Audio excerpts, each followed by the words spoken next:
Si Pauline Tail po at saka si Ate Kaka ay tumalaw. Si Pao po ay inaanak ni Papa, ni Brother Pakas.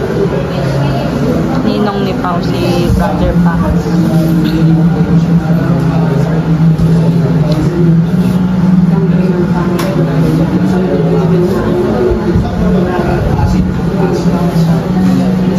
Si Pauline.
Hello po, magandang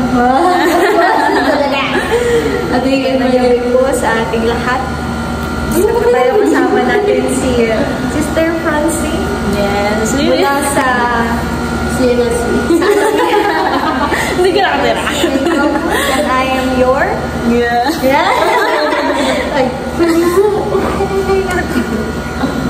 Itin from si din po.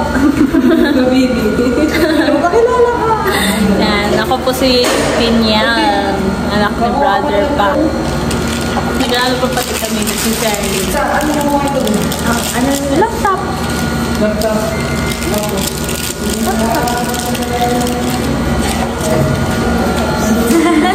Ay, nagkakata?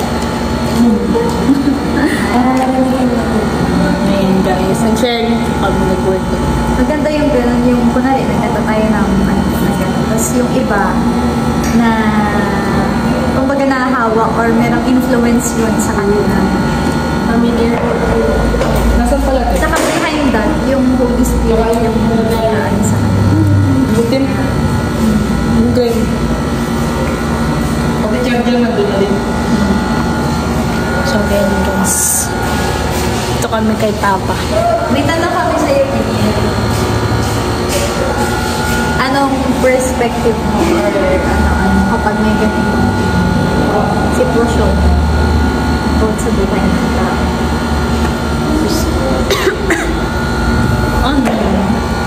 Sa akin, ano kasi siya, sabi nga ni Lord, mas magandang umattend sa mga ganitong gawain kaysa sa mga party, birthday, ganyan. Kasi para malaman ng mga tao na hanggang doon na lang ang buhay kasi sila nauna lang sila, tayo susunod din tayo sa tamang panahon, sa tamang oras na linaan ni Lord kapag tapos na yung mission natin dito sa mundo. Kaya ayun, sabi nga, kaya habang tayo nabubuhay, patuloy tayong maglingkod sa Lord kasi yun yung purpose natin kung bakit tayo nabuhay. Ginawa tayo ni Lord para maglingkod sa Kanya, maging followers niya. Tapos, syempre, yun nakita ko nga sa life ni Papa mula bata, nag-share na ng Word of God si Papa. And yun, kinalakihan namin yun, kikita namin hanggang sa, yun, nag-vlog siya, nag-share siya. Lagi po siya nagpe-pray, nakikita niyo po si Papa. Nagpe-pray, nahawa kami, yan. Tapos, syempre, yung legacy baga ni Papa, naiwan na rin sa aming mga anak niya. Kaya, ayun, kahit na, wala na si Papa, na alam ko naman may purpose and plan si Lord kasi syempre si Lord naman hindi siya nagpapabaya, kaya alam ko naman na God is with us pa rin kahit ganito nangyari. At least ngayon na siya, payapa na siya sa piling ni Lord. Kung makikita niyo po yung mukha ni Papa, napakapayapa ng niya, ng mukha niya, parang hindi siya nagkasakit, parang tulog lang siya. Kaya yun, nagpapasalamat pa rin kami kay Lord. Kasi kung kung pipilit man namin mabuhay siya, kaso katawan niya lantang gulay na rin, wala na din naman. Mas hirapan lang kami makita siyang ganong kalagayan. Kaya, yung plano pa rin talaga ni Lord yung natupad. Totoo yun. Sa iba ko din siya naririnig, yung sabi na mas mabuti pang mag-attend sa ganitong gathering kaysa sa birthdayan, sa parties.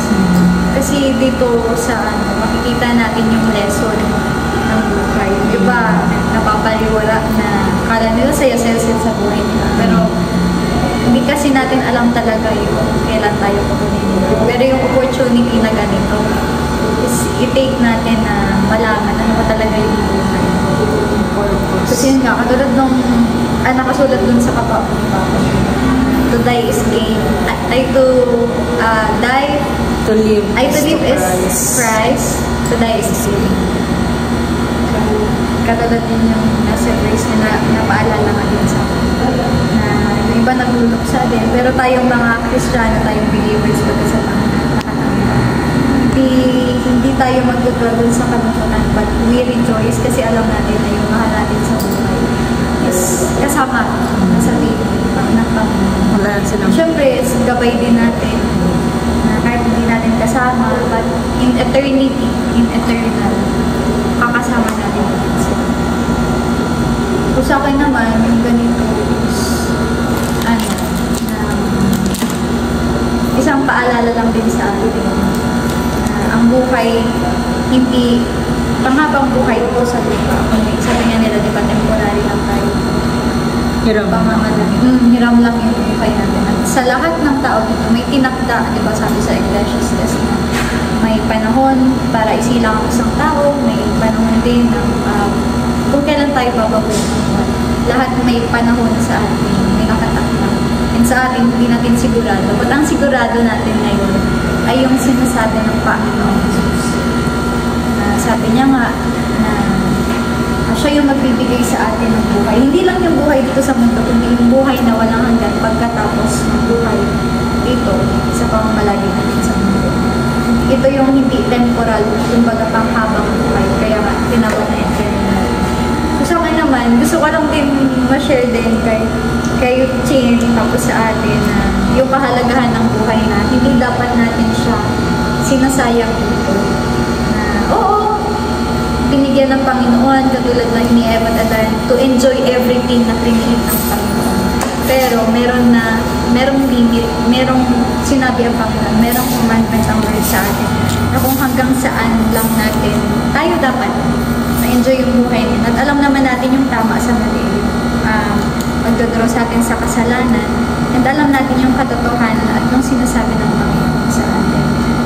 Enjoy natin yung buhay natin. Ngunit, sabi ng Panginoon na huwag natin siyang kaliligtaan, huwag natin siyang kalilimutan, at huwag natin kalimutan na lahat ng ating gagawin is kumbaga meron siyang ano doon.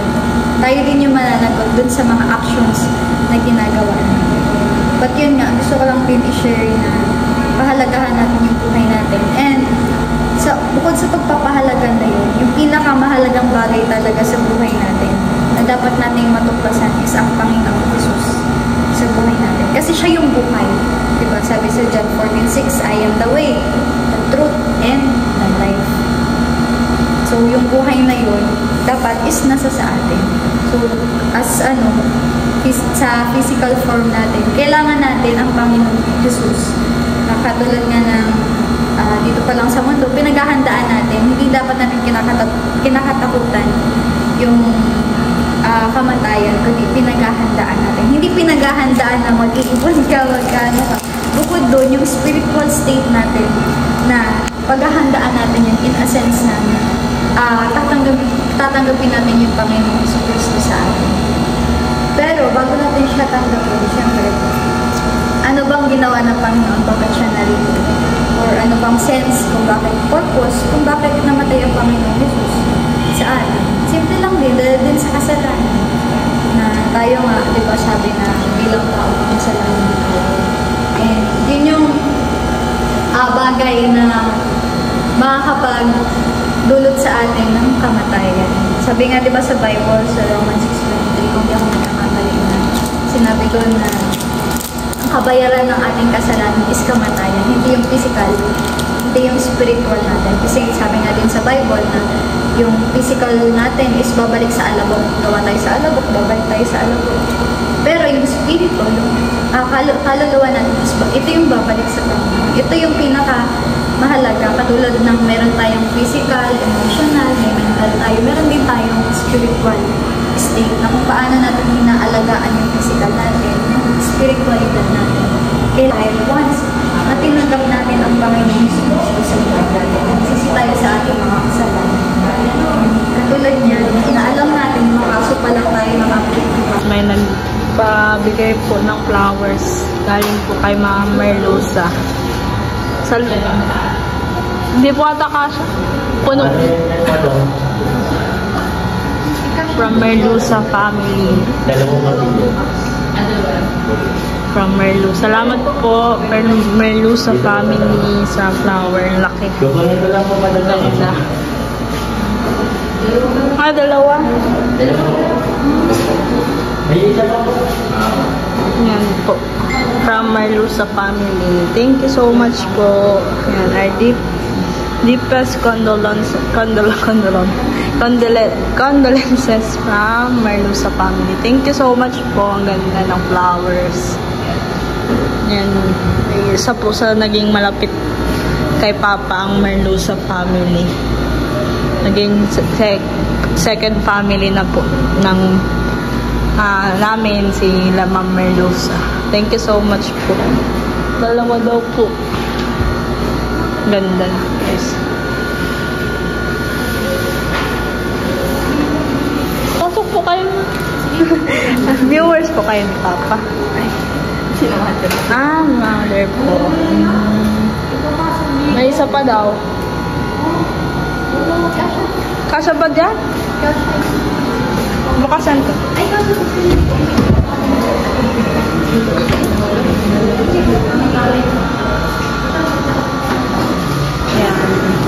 Ayan pa yung isa, guys. Upo po kayo.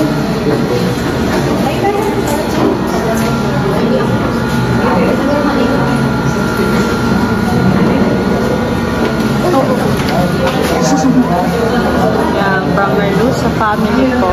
Thank you so much po, Merluza family. Laki po.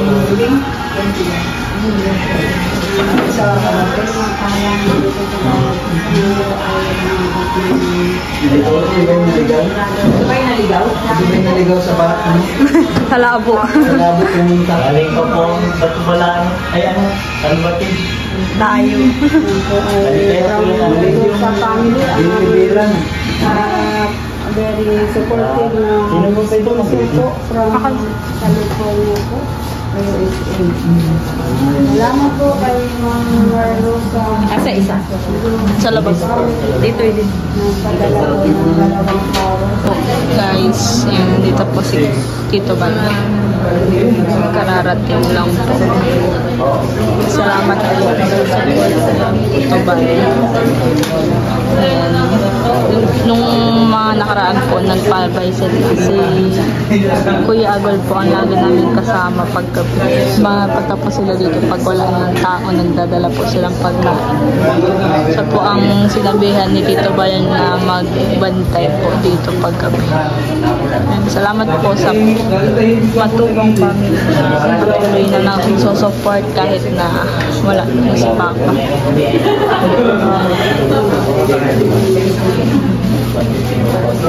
Salamat dito ba Tita Edna, Kuya Ram, sa family niyo po, todo support sa akin. Sa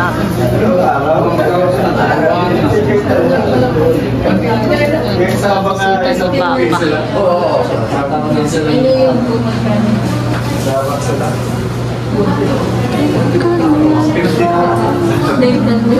Yan po mga katabi po ni Tito Bal, mga ka-churchmate po namin dati sa GIL dahil.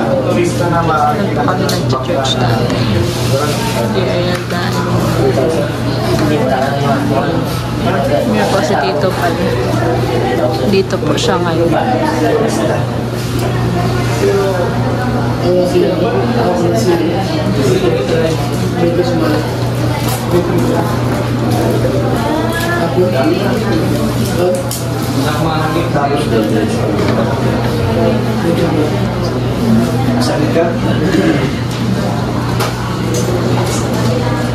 Yan po si Kuya Bal, Tito Bal. Salamat po ng marami sa inyong family. God richly bless you more and more. Wala ko yun. At kung may masarap eh, tanong sa... Ang pangga ba yun o ano? Bulacan. Wala ba? Yung punta kami doon sa... Dati sa Pampanga sa San Fernando. Sama ko ito. Thank you po. Yung nagawin ko. Wala ka sa bukas. Hindi ko alam kung may bukas may ito. Wala ka. Meron po, mga 60 pieces po ata. 60 pieces. Yun lang? Kasi 9K po yung ano, tapos 150 pesos po yung pagkain. Nagpaluto po. Nagpaluto rin. Okay, pagkulang, mag-drill naman. Ha? Salamat po, Tito Bal. God bless.